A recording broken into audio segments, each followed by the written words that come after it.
नमस्कार.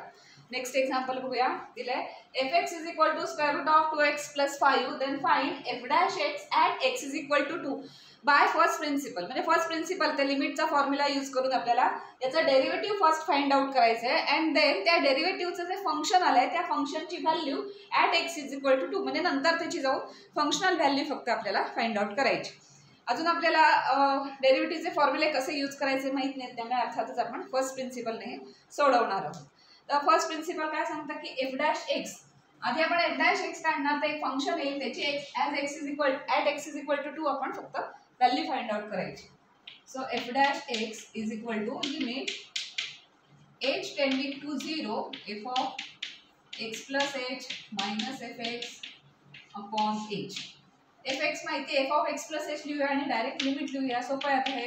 Limit H tending to 0 f of x plus H म्हणजे काय, जिथे एक्स असेल तिथे एक्स प्लस एच म्हणजे square root of 2 into X plus H bracket complete करूया plus 5 minus square root of 2x plus 5 upon H. हे थोडंसं simplify करून घेऊया. It is equal to limit H tending to 0 square root of 2x plus 2h, 2x plus 2h plus 5 minus square root of 2x plus 5 upon h. आता अशा टाइपची जर example चालू आहे आणि डिनॉमिनेटर मध्ये 0 होतंय कारण डायरेक्ट लिमिट आपण घालू शकत नाही, 0 होणार आहे. सो या वेळेला काय करायचं, रॅशनलायझेशन प्रोसेस करायची. म्हणजे आता हे जे a आणि b दिसतंय ते a मायनस b दिसतंय तर a प्लस b या टर्म्सने दोन्ही आहे ना मल्टिप्लाय अँड डिवाइड केलं की न्यूमरेटरचा जो स्क्वेअर रूट आहे तो निघून जाईल आणि कुठेतरी काहीतरी कॅन्सल होईल, त्याच्यात कुठेतरी एच कॅन्सल होईल कदाचित. एकदा डिनॉमिनेटरचा एच गेला म्हणजे सिंग्युलर एच गेला नुसता किंवा टेंडिंग टू 0 जे आहे ते प्रॉब्लेमॅटिक होणार नाही. सो आपल्याला इथे आता प्रोसेस करायला लागेल रॅशनलायझेशन.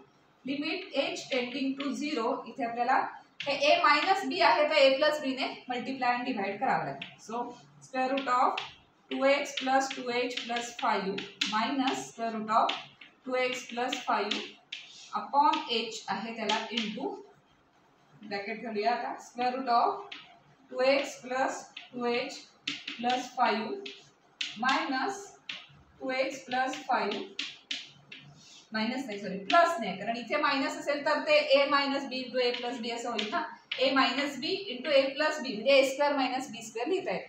अशा टाईपचं स्क्वेअर रूटचं की साधारण अशा पद्धतीने लिमिटचं सिम्प्लिफाय करायचं. आणि डिनॉमिनेटर मध्ये 2x प्लस 2h प्लस 5 हा a झाला plus square root of 2x plus 5 हा झाला b.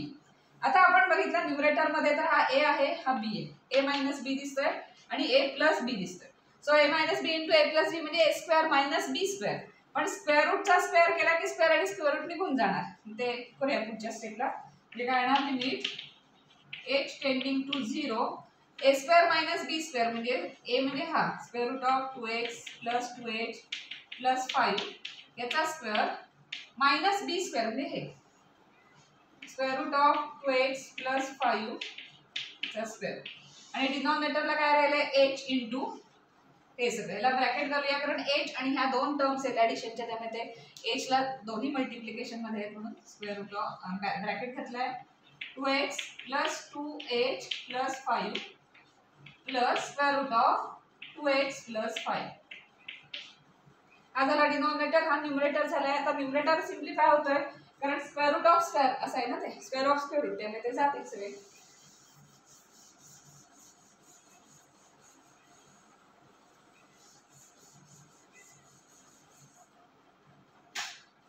न्यूमरेटरचं काय होणार आहे, स्क्वेअर आणि स्क्वेअर रूट निघून जाईल आणि टर्म नुसती राहील. So which is equal to limit h tending to 0 काय काय राहणार आहे, स्क्वेअर रूट स्क्वेअर केलं म्हणजे 2x plus 2h minus 5 2x plus 2h minus sorry plus 5 minus आता हे मायनस आहे आणि त्यामुळे आतल्या सगळ्यांची साईन चेंज होतील. आत काय 2x प्लस 5 म्हणजे minus 2x minus 5 minus 2x minus 5 and denominator h into bracket square root of 2x plus 2h plus 5 plus square root of 2x plus 5.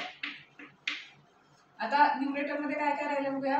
2x गेलं 5 गेलं त्यामुळे फक्त राहिलं limit h tending to 0 2h upon H into हा bracket sir square root of 2x plus 2h plus 5 plus square root of 2x plus 5.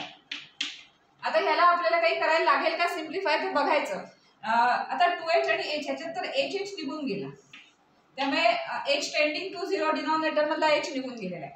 2 ठीक आहे. आता denominator मध्ये परत 0 होत नाही ना, चेक करायचं. 0 होत असेल तर अजून काहीतरी सिम्प्लिफाय करायला लागतं, नसेल होत तर डायरेक्ट लिमिट घेऊ शकतो. आता आपण h टेंडिंग टू 0 इथे काढणार, त्यामुळे इथे 0 येणार, त्याने काही डिनॉमिनेटर 0 होत नाही, डिनॉमिनेटर बाकीचा राहतोय. सो फायनाईट येणार आहे काहीतरी, त्यामुळे आपल्याला इथे डायरेक्ट लिमिट घालता येईल. लिमिट घातल्यावर मग लिमिट ही टर्म लिहायची नाही, तर आपण एचच्या जागी 0 घालणार. So 2 upon square root of h इथला गेलेलाच आहे 2x plus 0 plus 5 plus square root of 2x plus 5 plus हे साईन त्यामुळे लगेच स्क्वेअर करून टाकू नका, प्लस आहे त्यामुळे ते 2 टाइम्स लिहावं लागेल. आता काय काय आला, न्यूमरेटरला 2 आहेत आणि डिनॉमिनेटरला काय आलं बघूया. हा 0 काही लिहायची गरज नाही, म्हणजे square root of 2x plus 5 plus square root of 2x plus 5 म्हणजे 2 times square root of 2x plus 5. So which is equal to 2 upon 2 times square root of 2x plus 5.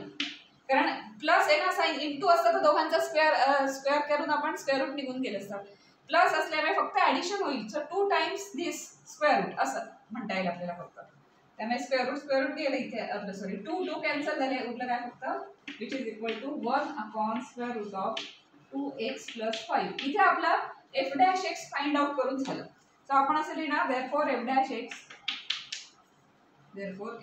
x is equal to 1 upon square root of 2x plus 5. हे एवढं लिहिणार आपण, पण आपलं example इथे संपलं नाही, बिकॉज पुढे काय विचारलंय, find f dash x at x is equal to 2. म्हणजे फंक्शन मिळालं आपल्याला डेरिव्हेटिव्हचं, पण पुढे विचारलंय फंक्शनल व्हॅल्यू काय, at x is equal to 2 त्या फंक्शनची फंक्शनल व्हॅल्यू हवी आहे.